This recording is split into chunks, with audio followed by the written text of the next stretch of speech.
ज्या क्षणी वारकरी मिसळतो त्या क्षणी वारकरी सर्व गोष्टी विसरतो आणि तो वारकरी माऊलीमय होऊन जातो। महाराजांना पुन्हा एकदा महाराज आल्यासारखं, पुन्हा प्रत्येकाच्या हृदयामध्ये शिवाजी महाराज प्रगट झालेल्याचा आनंद महाराजांना मिळाल्याशिवाय राहणार नाही। आणि एक डॉक्टर होत्या, त्या डॉक्टरांनी पण विठ्ठल विठ्ठल हे शब्द उच्चारताना त्याच्यातनं व्हायब्रेशन्स निर्माण होतात आणि त्या विठ्ठल हे जो आपल्या जीभ जी टाळूला लागतं त्याच्यातनं जी व्हायब्रेशन्स निर्माण होतात त्याच्यातनं भरपूर आजारांवरती उपचार होऊ शकतात। या नामस्मरणातनं भरपूर आजारांवरती उपचार झालेले आहेत, हे सायंटिफिक दृष्टीने त्यांनी तिथं त्या लहरी आणि एनर्जी हे करून तिथं त्यांनी ते दाखवलेलं आहे। तर अशा सगळ्या गोष्टी आपल्या सनातन धर्मात आहेत, आपल्या हिंदू धर्मात आहे आणि वारकरी संप्रदायाचा याला खूप मोठं प्रमाण आहे। तुम्ही मग समाधीचं बोललात तर मला ज्ञानेश्वर माऊलींच्या संजीवन समाधीबद्दल थोडं ऐकायला आवडेल की नक्की बाबा संजीवन समाधी म्हणजे काय असते।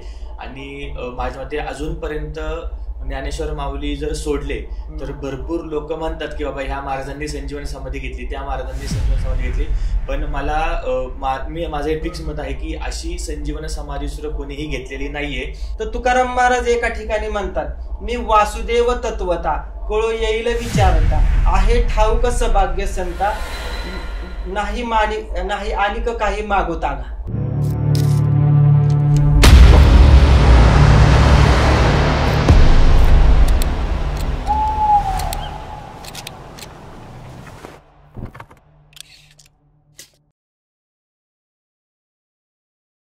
माझा अजून एक प्रश्न होता की जसं आपण मगाशी बोललो की बाबा आंतरबाह्य भक्ती आणि आंतरबाह्य आणि बाहेरची भक्ती, तर त्या दोन्ही भक्तींमध्ये काय फरक आहे हे थोडं समजावून सांगू शकता का तुम्ही? हो, नक्कीच। कारण आता आपण मी पहिल्यांदा वारकरी संप्रदायाचा पायक आहे आणि वारकरी संप्रदायामध्ये जी काही परंपरा चालत आलेली आहे, फडकरी परंपरा आहे, खूप मोठे संत मंडळींच्या पाठीमाग खूप मोठ्या, आता मी प्रत्येकाची नावं नाही घेत बसू शकत कारण महात्मेच आहेत प्रत्येक जण, त्यांनी खूप मोठा संप्रदाय वाढवला आणि आजही चांगल्या पद्धतीने चालू ठेवलेला आहे। आणि मग त्या परंपरेमध्ये जसं तुम्ही काय बोलला आता, अंतर्भक्ती आणि बाह्य भक्ती, बरोबर। तर आपण पाहतो तर तो परंपरा जरी जाणीवपूर्वक ठेवलेली असले तरी त्याचा आपण आदर्श मानला पाहिजे। आणि मी माफी मागून एक गोष्ट नक्की बोलन की बाह्य रंगाचा परमार्थ वाढलेला आहे, अंतरंगाचा परमार्थ खरंच कमी आहे। बाह्य रंगाचा परमार्थ जसं तुम्ही आता म्हणले वाढलंय, तर थोडं एक सविस्तर एक्सप्लेन करा की नक्की काय प्रकार घडतात वगैरे।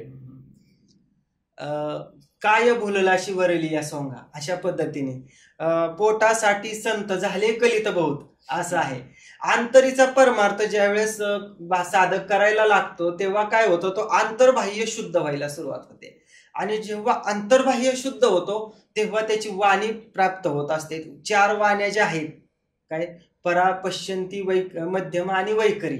आपण वैखरीमध्ये आहे, पण परेपर्यंत जर पोहोचायचं असेल तर आपल्याला अंतरची भक्ती करणं फार गरजेचं आहे, अंतरंगामध्ये गेलं पाहिजे। आणि वारकऱ्याची तर खरी व्याख्या जर पाहायची झाली तर तुकाराम महाराजांनी वर्णन केलेलं आहे की तुका मने लक्षोनी अंतरी, तोची वारकरी पंढरीचा, आतमध्ये लक्ष लक्षित करणं म्हणजे तो पंढरपूरचा वारकरी। आता असंही वर्णन त्यांनी केलं। आणि एका ठिकाणी वारकरी संप्रदायाचं कोणतंही कीर्तन सुरुवात असू द्या अथवा भजन सुरुवात असू द्या, पंचपदीमध्ये सुरुवातीला ध्यानाचा अभंग म्हणजे रूपाच्या अभंगामध्ये मंगलचरणमध्ये ध्यानाचा अभंग घेतला जातो। सुंदर ते ध्यान उभे वटेवरी, करकटेवरी ठेवून या। याच्यामध्ये जे ध्यान आहे, आज जर आपण पंढरपूरमध्ये जर जाऊन पाहिलं, अंतरीचा परमार्थ सांगण्यासाठी आपल्याला ध्यान समजणं गरजेचं आहे महाराज, म्हणून हा विषय मी मुद्दाम घेतला आता। तर पांडुरंग परमात्म्याचं वर्णन करत असताना तुकाराम महाराज, जगद्गुरु तुकाराम महाराज असं म्हणतात की पंढरपूरला आपण गेल्यानंतर बघतो की विठेवरती उभा काय आहे, तर पाषाणाची मूर्ती आहे, स्वयंभू मूर्ती आहे, पण कशाची आहे, पाषाणाची आहे। पण तुकाराम महाराज काय म्हणतात की विठेवर जे उभा आहे ते काय आहे, सुंदर ते ध्यान उभे विठेवरी, विठेवरी जे उभा आहे ते ध्यान उभा आहे। पण कोणतं ध्यान आहे, ते ध्यान आहे जे संतांनी आपल्याला सांगितलं, ते ध्यान जे भगवान शंकर करत बसायचे। पार्वतीने विचारलं होतं की तुम्ही कोणाचं ध्यान करता, ते आसन घालून ध्यानस्थ असायचे, ते ध्यान। जे माऊलींनी केलं ते ध्यान, जे गौतम बुद्धांनी केलं ते ध्यान, जे महावीरांनी केलं ते ध्यान, सकळ संतांनी जे केलं ते ध्यान, आणि ते ध्यान विठेवरती उभं आहे. तर ध्यानातून आपण महाद्वारामध्ये जात असतो. आता हरिपाठाच्याही सुरुवातीला असं वर्णन आलेलं आहे की देवाची ये द्वारी उभा क्षण भरी त्याने मुक्तीचारी साधी. मग असं आहे की तिथं असं नाही म्हटलेलं की देवळाची ये द्वारी किंवा मंदिराची ये द्वारी, असं नाही म्हणलं, देवाच्या द्वारी. मग देवाचं द्वार म्हणजे ध्यान आहे. ध्यानाने आपण ठिकाणाला पोचतो. ठिकाण म्हणजे समाधी. देवाला प्राप्त होणं म्हणजे समाधी. स्वतःला विसरणं म्हणजे समाधी. हरणं म्हणजे समाधी. हरणं म्हणजे हरिपाठ. अशा पद्धतीने आता ह्या प्रत्येक शब्दावरती आपल्याला खूप काही बोलण्यासारखं आहे. पण आता आपल्याला आता कमी वेळामध्ये आपल्याला सर्व मुद्दे क्लिअर करायचे असल्यामुळे आपण थोडक्यात समजून सांगण्याचा आपण प्रयत्न करत आहे. तर मग आपण आतमध्ये जायला शिकलं पाहिजे. आणि आतमध्ये जर जायचं असेल तर ध्यान करावं लागतं. ध्यानाचा परमार्थ आपल्याला समजला पाहिजे. प्रत्येक संतांनी ध्यानाचा परमार्थ केला आणि ध्यानातून माणूस आत जातो. माऊलीही एका ठिकाणी म्हणतात, आजपा जपणे उलट प्राणाचा तेथेही मनाचा निर्धार वसे. आजपा जप म्हणजे प्राणाचा जप आहे. पंचप्राण म्हणजे कुठले? प्राण, अपान, व्यान, उदान आणि समान. ह्याच्यामधला श्वास चालवणारा कोणता वायू आहे? प्राण. मुख्य प्रकार हा प्राण आहे. त्या प्राणाचं आपण आत घेणं आणि सोडणं. आता सगळ्यात आधी समजून घेऊ, हा थोडा भाग घेऊच सर, कारण हा खूप समजण्यासारखा भाग आहे. हे समजलं तर पांडुरंगच्या जवळ आपण जाऊ शकतो आणि आपण लक्षित करू शकतो. तर मी तुम्हाला असं सांगत होतो की श्वास कोण आहे? तर तुकाराम महाराज एका ठिकाणी म्हणतात, मी वासुदेव तत्वता कळो येईल विचारता आहे ठाऊक सभाग्य संता नाही आणिक काही मागोतागा. असं. तर मी वासुदेव आहे. मी कोण आहे? वासुदेव आहे. वासुदेव म्हणजे कोण? वासुदेव करीतो फेरा ह्या वाड्या आत बाहेर दारा, कोणी काहीतरी दान पुण्य करा, जा बनेदा तरी जातो मागा रागा. म्हणजे आपल्यामध्ये जाणारा येणारा प्राण वायू हाच देव आहे, हाच वासुदेव आहे. तो वासुदेव 24 तासामध्ये साधारणपणे 21,600 वेळा जात येत आहे. त्या वासुदेवाला दान करायला शिकणं म्हणजे ध्यान. मग ते दान काय करायचं हा प्रश्न येतो. मग ते दान कोण करतं? ते दान करण्याची रीत कोण सांगतं? तर ते दान करणं म्हणजे काय? मी वासुदेव तत्वता कळो येईल विचारिता. त्यासाठी संतांकडे जावं लागतं. आहे ठाऊक का जावं? आहे ठाऊक सभाग्य संता आणि काही दुजे मागोता का. ह्याच्यापेक्षा दुसरं देवाला काही नको आहे. जे देवाला दान करायचंय ते गुप्त आहे, ते अनादी परंपरेतून आलेलं आहे ते दान. असं की नाथ महाराज एका ठिकाणी म्हणतात, कानिजे पेरिले डोळा उगविले व्यापिके भरिले त्रिभुवनी.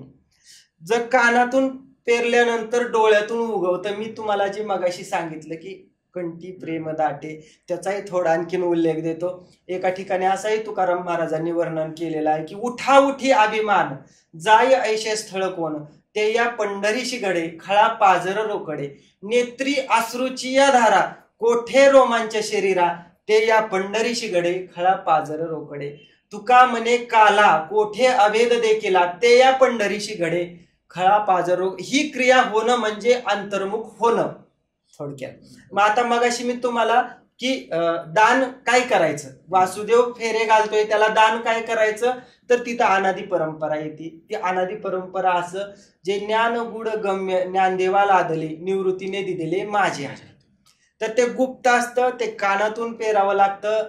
मग ते माऊलींच्याही बाबतीत तेच घडलं. माऊली ज्ञानेश्वरीत याचा उल्लेख करतात की ज्ञानदेव म्हणे चाडे सद्गुरूंनी केले कोडे, माता हात ठेविला पुढे बीजची वाहिले. अशी ही क्रिया आहे. ही क्रिया संत परंपरेतून चालत आलेली क्रिया आहे. ही क्रिया जर साधकाला मिळाली तर तो साधक अंतर्मुख होतो, आणि जर तो अंतर्मुख झाला तर तो आतमध्ये लक्षित करतो. आतमध्ये लक्षित केल्यानंतर तिथून पुढे तो वारकरी बनतो आणि मग तो अंतरंगातून आणि बहिरंगातून परमार्थ करू शकतो. वा वा, सुंदर सुंदर. सर, आनंदाची बातमी अशी आहे की आता हा मुद्दा आहे ना की आपण खूप फास्ट घेतो, याच्यावरती खूप डिटेलमध्ये बोलणं फार गरजेचं आहे. कधी योग आला तर आपण तोही विषय घेऊ शकतो प्रत्येक मुद्द्यावर घेऊयात आपण तर एक शूट. माझा अजून एक असा प्रश्न होता तुम्हाला की जसं तुम्ही मगाशी समाधीचं बोललात, तर मला ज्ञानेश्वर माऊलींच्या संजीवन समाधीबद्दल थोडं ऐकायला आवडेल की नक्की बाबा संजीवन समाधी म्हणजे काय असते. आणि माझ्या मते अजूनपर्यंत ज्ञानेश्वर माऊली जर सोडले तर भरपूर लोक म्हणतात की बाबा ह्या महाराजांनी संजीवन समाधी घेतली, त्या महाराजांनी संजीवन समाधी घेतली, पण माझं एक फिक्स मत आहे की अशी संजीवन समाधी सुद्धा कोणीही घेतलेली नाहीये किंवा अशी कोणीही घेऊ शकत नाही. तर नक्की संजीवन समाधी म्हणजे काय ह्याचा एक थोडक्यात तुम्ही सांगा. संजीवन समाधी आपल्या माऊलींची आळंदीमध्ये आहे. आळंदी हे पुणे परिसरामधले गाव आहे. आळंदी हे गाव पुण्यभूमी ठाव, दैवताचे नाव सिद्धेश्वर, अशी पुण्य आणि पावित्र भूमी या महाराष्ट्राला लाभलेली आहे. आणि त्याचं वैभव म्हणजे पुण्याचं वैभव असं की पुणे नगरीत आहे, पुण्यनगरीमध्ये हे स्थान आहे. समाधी म्हणजे ते त्या ठिकाणी त्या संतांचं तिथं आत्मचैतन्य आणि त्याच्या लहरी कंटिन्यू जागृत असतात. आता संजीवन समाधी म्हणजे काय? संजीवन समाधी म्हणजे जिवंतपणी देह त्याग करणं आणि तो जो आत्मा आहे तो अनंतामध्ये विलीन करून आपण तिथं निर्विकल्प पद्धतीने आत्मस्वरूपात, लहरींच्या स्वरूपात एनर्जी पुरवत राहणं.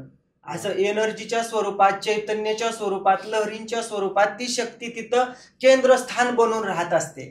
आणि अंतर्मुख झालेला साधक किंवा बाहिर्मुखही असू द्या, पण जो साधक तिथं अनन्य भावाने शरण जाऊन दर्शन घेतो त्यांच्यावर माऊलींची कृपा होतीच.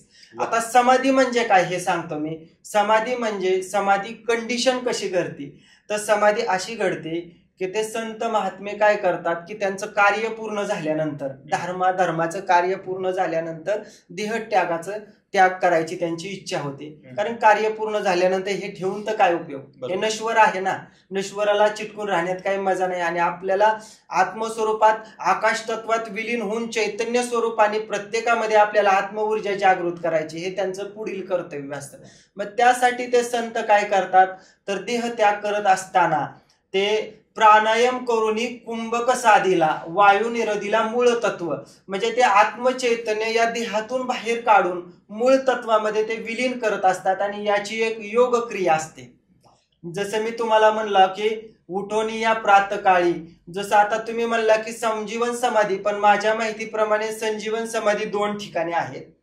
पहिलं ठिकाण म्हणजे माऊलींचं आणि दुसरं ठिकाण म्हणजे माऊलींच्या कृपेने आणि त्यांच्या साक्षीने आणि नामदेवरायांच्या साक्षीने सावता महाराजांच्या बाबतीतही अशी घटना घडलेली आहे.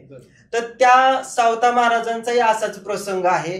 समाधीची क्रिया करत असताना त्या दिवशी त्यांच्या बाबतीत जे झालं तेच माऊलींच्या बाबतीत झालं, पण तो संदर्भ मी तर देतो की म्हणजे लक्षात येईल की समाधी म्हणजे नक्की काय.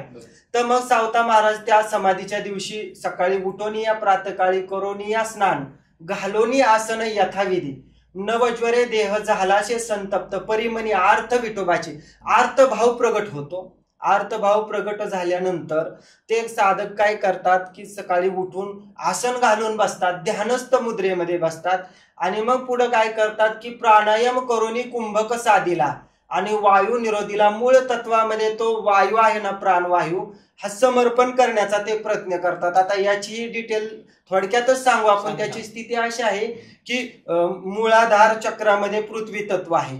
मग तो जो प्राणवायू आहे हा पृथ्वी तत्वातून ते जलतत्वामध्ये पाठवतात वरती, जलतत्वामधून त्याच्याही वरती असणाऱ्या अग्नितत्वामध्ये तो वायू जातो, अग्नितत्वामध्ये तो वायू तत्वामध्ये येतो आणि वायू तत्वामध्ये मधून वरती आल्यानंतर हे दशम दरवाजा जो आहे, 10वा दरवाजा, इथं सहस्त्रहार चक्र असतं, इथं वैकुंठ भुवन आहे, तिथं आकाश तत्व आहे. मग त्याच्यामध्ये तो वायू ते एकरूप करतात आणि मग पुढं काय होतं की सावता पांडुरंगी स्वरूपी मिनला आणि देह समर्पिला ज्याचा त्याशी. मग ते संत काय करतात, माऊलीनेही तेच केलं की ते काय करतात की एकदा का वायू इथं त्यांचा प्राण इथं घेतात आणि आकाश तत्वामध्ये विलीन करतात, डायरेक्ट आकाश तत्वामध्ये विलीन करतात.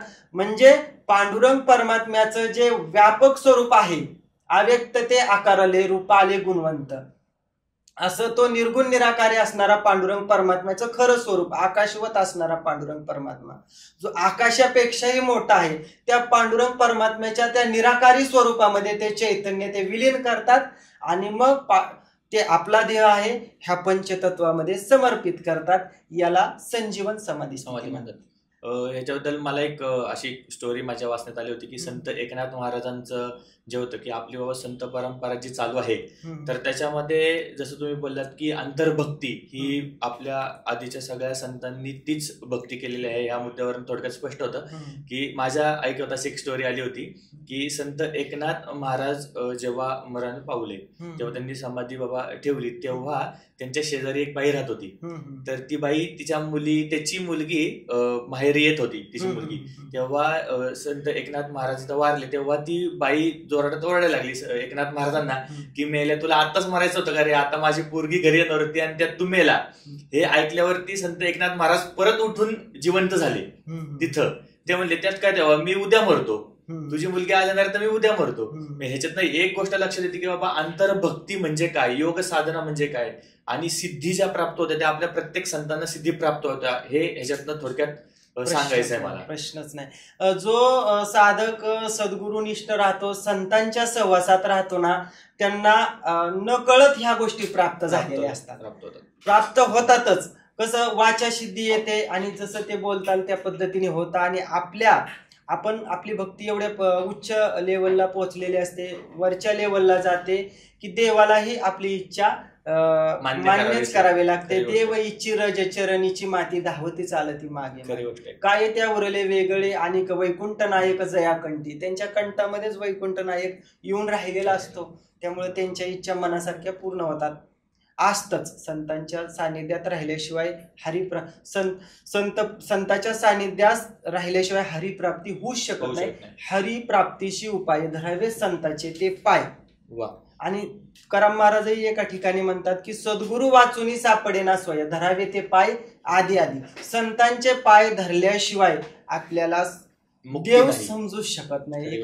त्याच्यातच तुकाराम महाराज शेवटी म्हणतात की तुका म्हणे कैसे आंधळे हे जन गेले विसरूनी खऱ्या देवा. खरा देव कोणता, अंतरंगाचा परमार्थ सांगत असताना तुकाराम महाराज इथं असं म्हणतात की खऱ्या देवाला विसरले. खरा देव म्हणजे सद्गुरु, पण सद्गुरु हे तत्व आहे.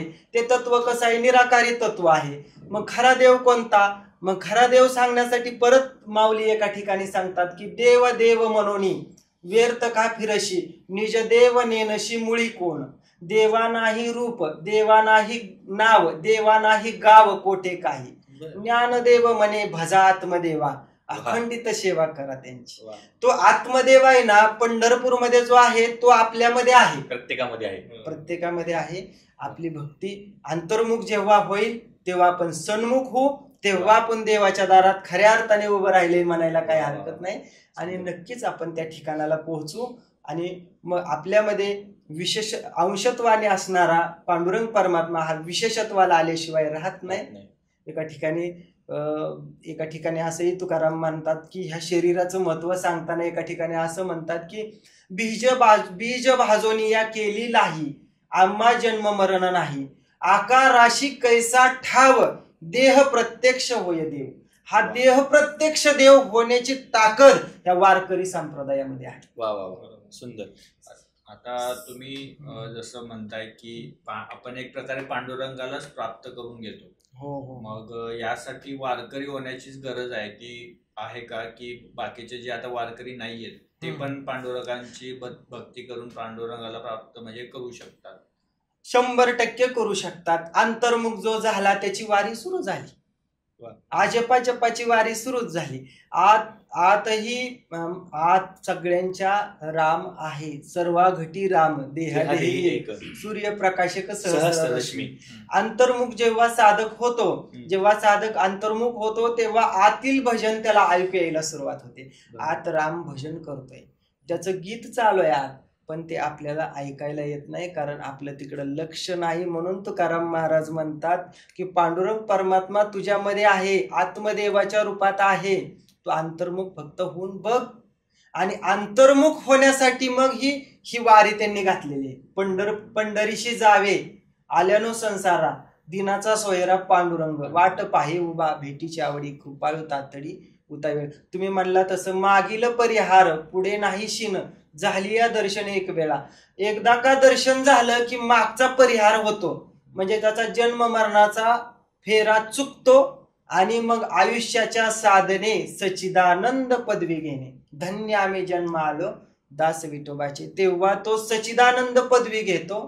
सच्चिदानंद पद एकदा मिळालं की तो देव सच्चिदानंद स्वरूपच आहे, तोच देव होऊन जातो. आकाराशी कैसा ठाव देह प्रत्यक्ष झाला देव, तो साधकच देव होऊन जातो. म्हणून संत होते ना ते सुरुवातीला साधकच होते, परंपरेने त्यांच्यावरती कृपा घडली आणि मग ते साधकातून सिद्ध अवस्थेला घडले गेले. म्हणजे ते कारण देहामध्ये गेले, पहिलं सूक्ष्म देहामध्ये गेले, कारण देहामध्ये गेले, महाकारण स्वरूपाला गेले आणि कीर्ती स्वरूपाने उरले. गेले दिगंबर ईश्वर विभूती, राहिल्या त्या कीर्ती जगामाची. म्हणून ही कीर्तीच्या रूपाने ही वारी अनादिकालापासून आतापर्यंत चालत आलेली आहे. खूप सुंदर रोपट वारीचं माऊलींनी तुकोबारायांनी सकळ संतांनी घालून दिलेलं आहे. नक्कीच वारीचा आनंद प्रत्येकाने घ्यावा आणि आपला आत्मउद्धार करून घेणं म्हणजे अंतरीचा परमार्थ. आत्मउद्धार करून घ्यावा आणि बाह्यरंगाने नटून बाह्यरंगाने भजन करत करत अंतरंगात जायला संतांनी शिकवलेलं आहे.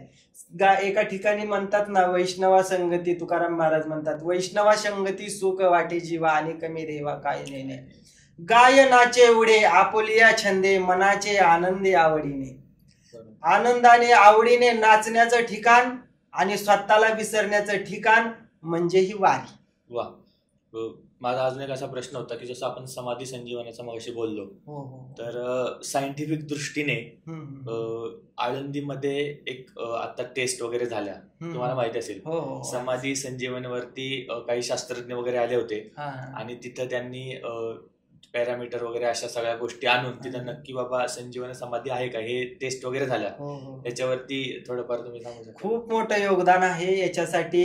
खूप मोठं एक साधारणपणे 1970च्या आसपासचा काळ आणि अंधश्रद्धा निर्मूलन संस्थेने एवढं त्या काळात एवढं थैमान घातलं की भक्ती मार्ग बंद पाडण्याचा वेळ आली होती. धर्म संकट म्हणायला काय हरकतही नाही.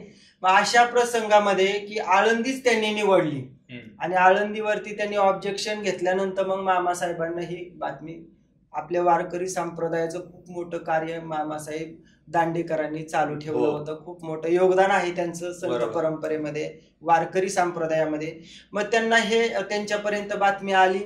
मग त्यांनी एक सायंटिस्ट असणारे आपले डॉक्टर शुक्ल सरांना त्यांनी कॉन्टॅक्ट केला आणि शुक्ल सरांशी त्यांनी भेट घेतली. पुण्यामध्ये असणाऱ्या शुक्ल सरांशी कॉन्टॅक्ट करून मग त्या दोघांनी ह्याच्यावरती शुक्ल सरांनी त्यांना एक पर्याय काढला. मग हे जे अंधश्रद्धा निर्मूलन संस्था होती ती ज्या दिवशी तिथं येणार होती त्याच्या अगोदर शुक्ल साहेबांनी एक प्लॅन दिला. त्यांनी ठरवलं की ही जी हे येणार तिथं समाधीवर ऑब्जेक्शन घेतील, समाधी खोलण्याचाही काही प्रयत्न होऊ शकतो. त्यांनीही खूप बाहेरच्या देशातून लोक बोलवली होती अशी माझ्या ऐकण्यामध्ये कथा आहे.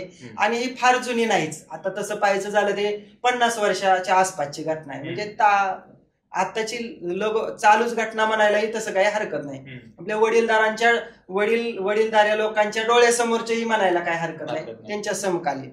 तसं मग त्या घटनेमध्ये मग असं झालं की त्यांनी सायंटिस्ट बोलवले बाहेरच्या देशातून.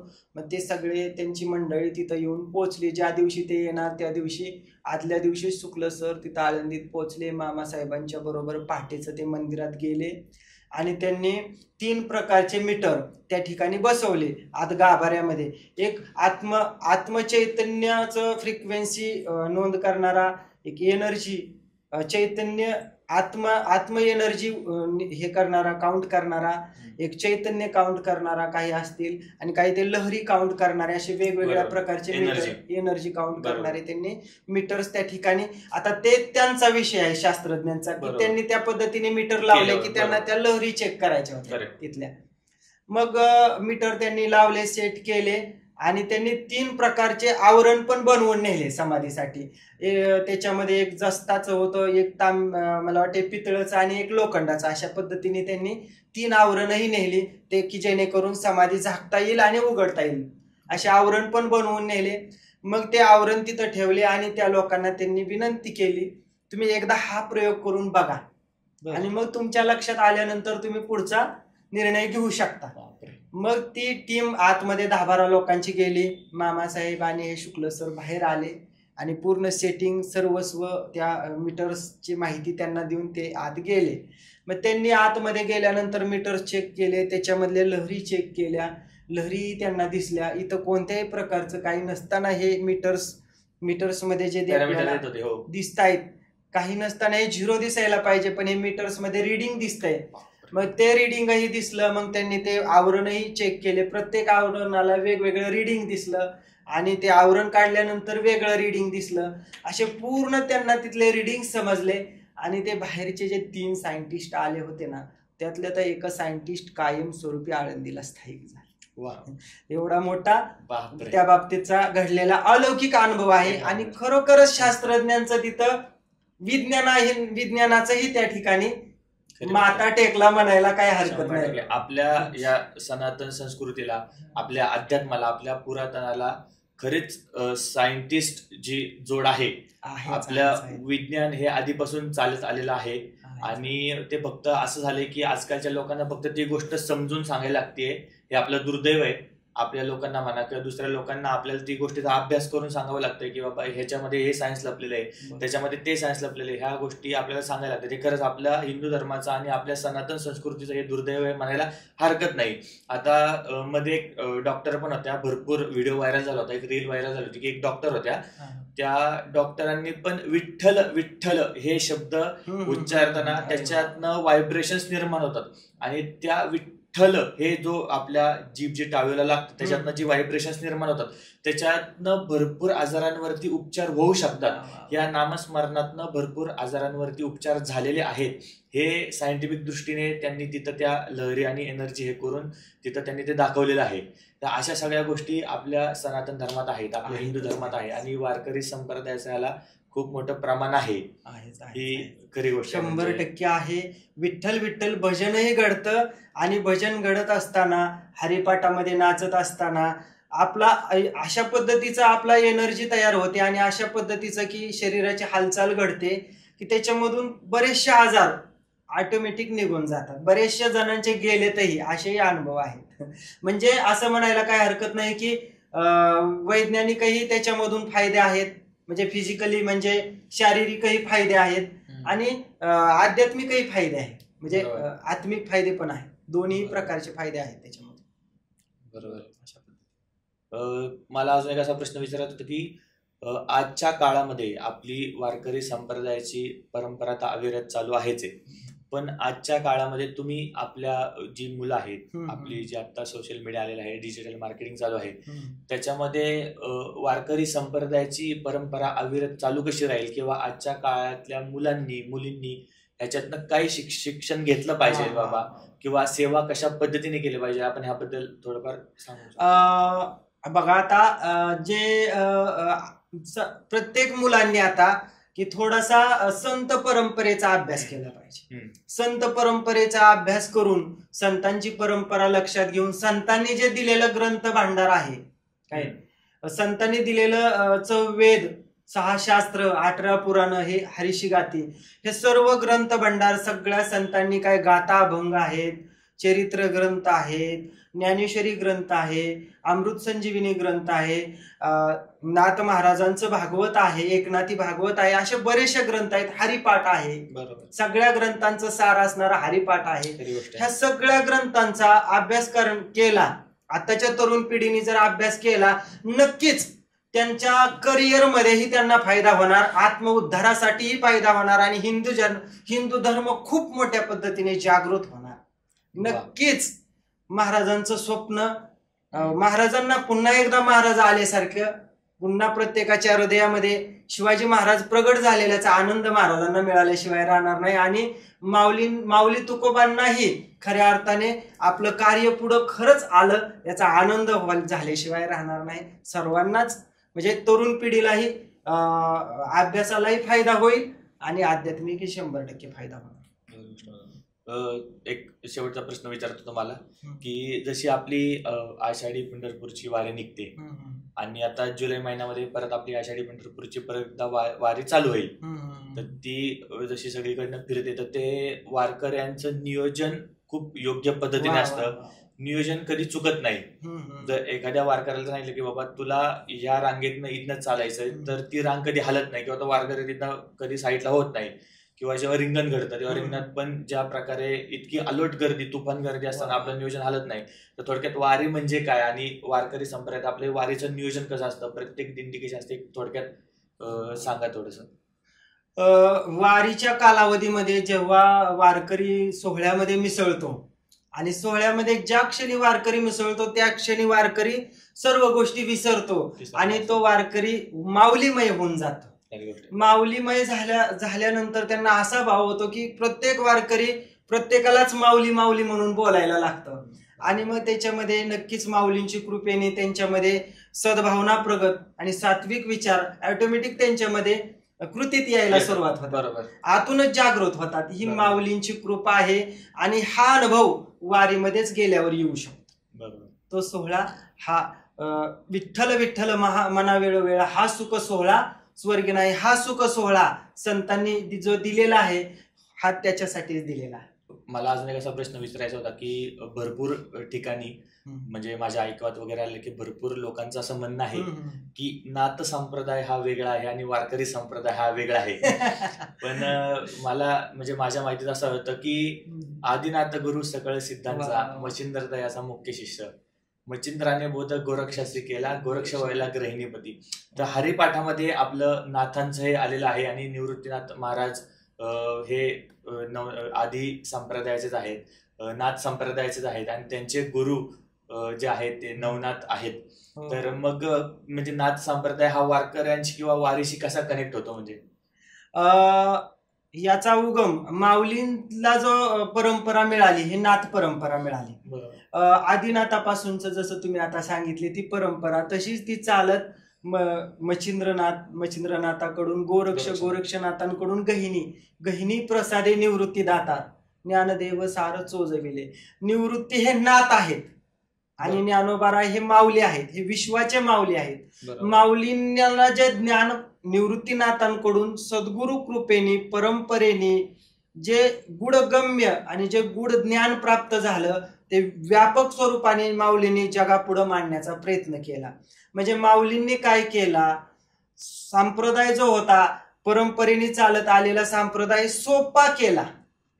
बाबा महाराज पण बऱ्याच ठिकाणी सांगायचे की बाबा महाराज सातारकरी बोलायचे की माऊलींनी काय केलं, नाथ परंपरेतून गुरु परंपरेतून आलेला संप्रदाय आहे ना हा सोपा करण्याचा प्रयत्न केला. सकळाशी येथे आहे अधिकार आणि सगळ्यांना आनंदाने सोप्या पद्धतीने आनंद घेता यावा. म्हणजे असं तुम्ही म्हणल्याप्रमाणे ह्याचं बीज हे नाथ परंपरेचं आहे म्हणायला काही हरकत नाही. पण सगळे संप्रदाय एकच ठिकाण आपलं एक आहे ते म्हणजे पंढरीला जाणे. पंढरपूर कुठं आहे तर ते आपल्यामध्येच आहे. त्या आपल्या स्वस्वरूपाला ओळखणं म्हणजे खऱ्या पंढरीलाच गेल्याप्रमाणे आहे. खरी गोष्ट आहे. असं एक होतं की जसं ज्ञानेश्वर माऊलींना माऊली असं म्हणतात, ती जसं जगाची आईच आहे. आई सारखी माया प्रत्येक वारकऱ्यांवरती प्रत्येक भक्तावरती माऊली करतच असतात. आईप्रमाणे ही माया त्यांची असतेच. तर माऊली ह्या शब्दाचा नक्की अर्थ काय होतो किंवा का म्हणतात वारकरी त्यांना? संत हे आई पण असतात आणि वडील पण असतात. तुम्ही संत माय बाप कृपावंत कायमी पतित कीर्तिवान. संत हे आई पण असतात आणि वडील पण असतात. दोन्ही भूमिका भागवतात, दोन्ही भूमिका ते बजावत असतात आणि दोन्ही भूमिका बजावत असताना प्रत्येक साधकाला सन्मार्गाला लावण्याचं काम संत करत असतात. कृपेच्याही आणि ऊर्जेच्याही स्वरूपाने, कृपेच्या स्वरूपाने आणि ह्या ग्रंथ भंडाराच्या मार्गदर्शनाच्या आणि ह्या परंपरेच्या प्रत्येक मार्गाने संत हे जागृत करण्याचा प्रयत्न करत असतात. अवतार तुम्हा धराया कारण उद्धाराया जन जड जीवा. हे संत काय करतात, अवतार याच्यासाठीच घेत असतात की जडजीवांचा उद्धार व्हावा. वाढावया सुख भक्तिभाव धर्म कुळाचारी नाम विठोबाचे. तुका म्हणे गुण चंदनाचे अंगी तैसे तुम्ही जगी संतजन. संतजन हे चंदनाप्रमाणे असतात. बरोबर. म्हणजे म्हणजे जसं की आता तुम्ही नाथ संप्रदाय आणि वारकरी संप्रदाय सांगितले याच्याबद्दल, थोडक्यात काय की दोन्ही जे संप्रदाय आहेत ते हे आपल्या जनकल्याणासाठीच त्यांचा जन्म झाला असं म्हणावं, किंवा ते प्रसार करतात देवाचं, त्यांचं जे काही असेल म्हणजे उपदेश म्हणा की लोकांना तुम्ही कसं जगलं पाहिजे, देवाची प्राप्ती कशी केली पाहिजे, हे दोन्ही संप्रदाय तेच सांगतात. म्हणजे मेन प्रश्नच नाही. ईश्वर नाथ संप्रदायामध्ये जरी संप्रदाय वेगळे असले तरी त्यांचा मेन जो कोर असतो म्हणा तो एकच असतो की तुम्ही देवाची प्राप्ती कशी करू शकता. बरोबर आहे, 100% खरं आहे. त्यांचा उद्देश एक आहे की आपल्याला हरीची प्राप्ती व्हावी, पांडुरंग परमात्म्याची ना आपली भेट व्हावी, एवढाच हेतू आहे. त्यामुळे असं म्हणायला काय हरकत नाही की सगळे संप्रदाय एकच आहेत, भेद आपल्या मनामध्ये आहे. आपल्या मनातला जर भेद गेला, तुका म्हणे भेदाभेद गेला वाद खंडोनी, भेद गेला की मग त्याची समत्व बुद्धी होती, आणि एकदा समत्व बुद्धी झाली की अवघं जगच त्याला विष्णुमय दिसायला लागतं. विष्णुमय जग वैष्णवांचा धर्म, भेदाभेद भ्रम अमंगळ, अशी स्थिती प्राप्त होते. त्यांनाच हरिभक्त म्हणायला काय हरकत नाही. तुम्ही आपल्या प्रेक्षकांसाठी एखादं अभंग किंवा त्याच्यातनं एक ओवीबद्ध एक थोडंसं सांगा, आणि त्यातनं एक उपदेश थोडासा आपल्या लोकांना करा. काय सांगू आता संताचे उपकार, मज निरंतर जागविती, काय द्यावे त्याशी व्हावे उतराई, ठेविता पायी जीव थोडा. संतांनी आपल्या जनकल्याणासाठी, आपल्या सर्वांसाठी एवढा सुंदर संतांनी परंपरा आपल्याला दिली की संतांनी एवढे मोठे उपकार केले, आणि त्या उपकारांसाठी प्रित्यर्थ या अभंगामध्ये महाराज म्हणतात की त्यांना आपण काय द्यावं. तुकाराम महाराज म्हणतात की अशा संतांच्या पायावरती आपण जीव जरी अर्पण केला तरी त्या उपकारातून आपली उतराई होऊ शकत नाही. असा आपल्याला सांप्रदायिक वारकरी परंपरेचा, पालखी सोहळ्याचा, वारीचा म्हणा, अशा भरपूर प्रकारे आपल्याला संतांनी परंपरा दिली, वारसा दिला, म्हणून त्या संतांची उतराई होऊ शकत नाही. मज पामर आले काय थोरपण पायीची वाहन पायी बरे, असं म्हणायला. सुंदर दिलेलं आहे. तुम्हाला कसं वाटलं आपल्या ह्याच्यामध्ये येऊन? एक थोडस. मला खूप आनंद झाला आज खऱ्या अर्थाने की जे काही माझ्यामध्ये जे काही तळमळ होती धर्माविषयीची, वारकरी संप्रदायांविषयी, हिंदू धर्माच्या परंपरेविषयीची जी तळमळ होती ती व्यक्त करण्याची तुम्ही एक मला व्यासपीठ उपलब्ध करून दिलं. एका हरिभक्ताला, एका वारकरी पायिक असणाऱ्या भक्ताला तुम्ही एक संधी मिळवून देता, ही खूप चांगली गोष्ट आहे. आणि याच्यामधून सगळ्यात आनंदाची गोष्ट अशी की धर्मजागृतीचं कार्य घडतंय, आणि वारकरी संप्रदाय, खऱ्या अर्थाने वारकरी संप्रदायाकडे बघण्याचा दृष्टिकोन हा व्यापक होतोय, कुतूहल निर्माण होतंय, आणि तरुण पिढीचंही वारकऱ्यांकडे, वारकरी संप्रदायाकडे बघण्याचा दृष्टिकोन नक्कीच चांगला होणार आहे ह्या व्हिडिओच्या माध्यमातून. आणि धर्माबद्दलचं प्रेमही जागृत हळूहळू होईल.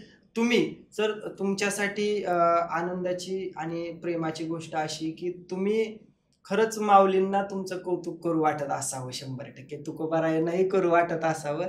कारण का तर हे कार्य करणं आत्ताच्या पिढीने खूप गरजेचं आहे, आणि तुमची भूमिकाही खूप सुंदर आहे की याच्यामधून खरा संप्रदाय, खरी संत परंपरा समाजाच्या समोर येईल.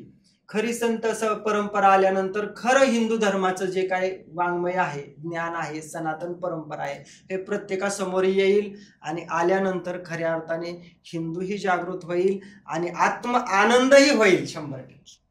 खरी गोष्ट आहे.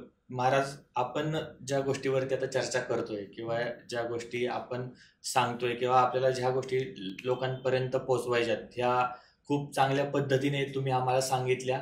प्रत्येक मुद्दा, प्रत्येक गोष्टीला तुम्ही ओवीबद्ध प्रकारे आणि त्याचं उदाहरण, त्याचं स्पष्टीकरण देऊन तुम्ही कशा पद्धतीने त्या गोष्टी आहेत, त्या पद्धतीने त्याचं मूळ काय आहे, त्याचा पाया काय आहे, ह्या गोष्टी तुम्ही आम्हाला सांगितल्या.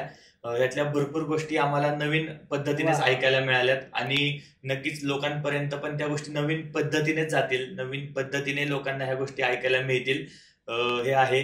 त्याच्यानंतर आपण ज्या गोष्टींवर चर्चा करतोय त्या कधीच न संपणाऱ्या गोष्टी आहेत. आणि हे आपलं टाइम लिमिट असल्यामुळे आपण एक थोडक्यात सगळ्या महत्वाच्या मुद्द्यांवरती हात घातला आणि त्याला एक स्पष्टीकरण दिलं थोडक्यात पद्धतीने. तर पाहूयात आपण की आपला नेक्स्ट पार्ट पण आपण करूयात नक्कीच.